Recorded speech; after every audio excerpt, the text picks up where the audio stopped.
यह दुनिया भी एक रहस्यमय जगह है।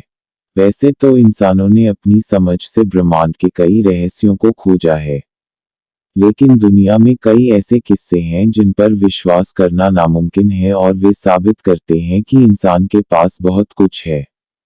ऐसी ही एक घटना इटली में 1911 में हुई थी। मेन गर्मियों में 1911 में 3 कारों और 106 यात्रियों के साथ ट्रेन ज़ानेटी रोम से रवाना हुई और उन्हें लोम्बार्ड में पर्वत सुरंग के माध्यम से जाना चाहिए था। ट्रेन ने लोम्बार्डी पर्वत में आधा मील लंबी सुरंग में प्रवेश किया लेकिन कभी बाहर नहीं आया, बस गायब हो गया। कोई भी गायब होने के लिए एक ध्वनि स्पष्टीकरण के साथ नहीं आ सकता है। दर्जनों ने ट्रेन को रोम में स्टेशन छोड़ने और सुरंग में प्रवेश करने के लिए देखा था, लेकिन किसी ने भी इसे बाहर आते नहीं देखा था। घटना के बाद रेलकर्मियों और पुलिस ने इसके हर वर्ग फुट की तलाशी ली, लेकिन ट्रेन का कोई निशान नहीं मिला। वहां कोई ट्रेन, यात्री और दीवारों पर कालिख के निशान भी नहीं थे।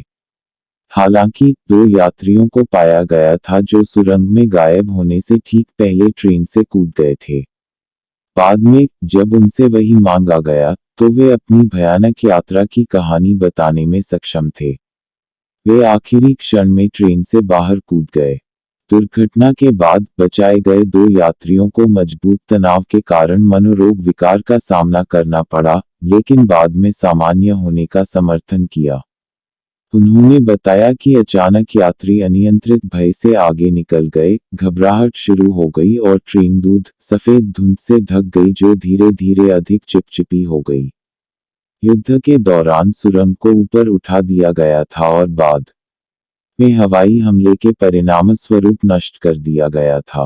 रेलवे संग्रहालय में वे अभी भी 3 कारों के साथ रेलवे सुरंग और लोकोमोटिव के साथ एक मॉडल रखते हैं। घबराहट शुरू हो गई और ट्रेन दूध से ढक गई, सफेद धुंध जो धीरे धीरे अधिक चिपचिपी हो गई। युद्ध के दौरान सुरंग को ऊपर उठा दिया गया था और बाद में हवाई हमले के परिणामस्वरूप नष्ट कर दिया गया था। रेलवे संग्रहालय में वे अभी भी 3 कारों के साथ रेलवे सुरंग और लोकोमोटिव के साथ एक मॉडल रखते हैं। घबराहट शुरू हो गई और ट्रेन दूध से ढक गई, सफेद धुंध जो धीरे धीरे अधिक चिपचिपी हो गई। युद्ध के दौरान सुरंग को ऊपर उठा दिया गया था और बाद में हवाई हमले के परिणामस्वरूप नष्ट कर दिया गया था। रेलवे संग्रहालय में वे अभी भी 3 कारों के साथ रेलवे सुरंग और लोकोमोटिव के साथ एक मॉडल रखते हैं। किसी ने भी उस दुर्घटना को याद नहीं किया होगा यदि 1926 में अभिलेखागार के माध्यम से देख रहे एक यात्री के रिश्तेदार ने एक दिलचस्प रिकॉर्ड पाया था। यह कहा गया था कि मेक्सिको में 104 इटालियंस कहीं से नहीं दिखाई दिए और उन सभी ने पुष्टि की कि वे रोम से यात्रा कर रहे थे, और वह रिकॉर्ड 1845 का था। इटालियंस को पागल माना गया और एक मनोरोग अस्पताल में डाल दिया गया। चीजें और कपड़े उस समय के अनुरूप नहीं थे, और सामान में से एक 1907 पर हस्ताक्षर के साथ एक तंबाकू बॉक्स अभी भी मेक्सिको में रखा गया है। कई साल बाद ट्रेन फिर से यूरोप में दिखाई दी। 29 अक्टूबर 1955 को यूक्रेन के एक छोटे से गांव ज़वालिची से एक 3 कार पुराने जमाने की ट्रेन दिखाई नहीं दी। सिग्नलमैन प्योत्र उस्टिमेंको ने इसे ध्वनिहीन रूप से चलते देखा। ट्रेन के गायब होने का कारण अभी भी एक पहेली है, लेकिन ट्रेन भूत रूस, भारत, जर्मनी, इटली और रोमानिया जैसे कई देशों में देखा गया था। गवाहों के बयान जिन्होंने ट्रेन को देखा, भूत सभी एक ही थे। प्राचीन ट्रेन जिसमें 3 कारें बिना मशीन के और पर्दे के साथ खिड़कियां बंद थीं। जैसा कि रूस के लिए वे कहते हैं कि पहले यह क्रीमिया में देखा गया था। ट्रेन गैर मौजूद रेल द्वारा चली गई और यहां तक मुर्गियों को भी मारा गया।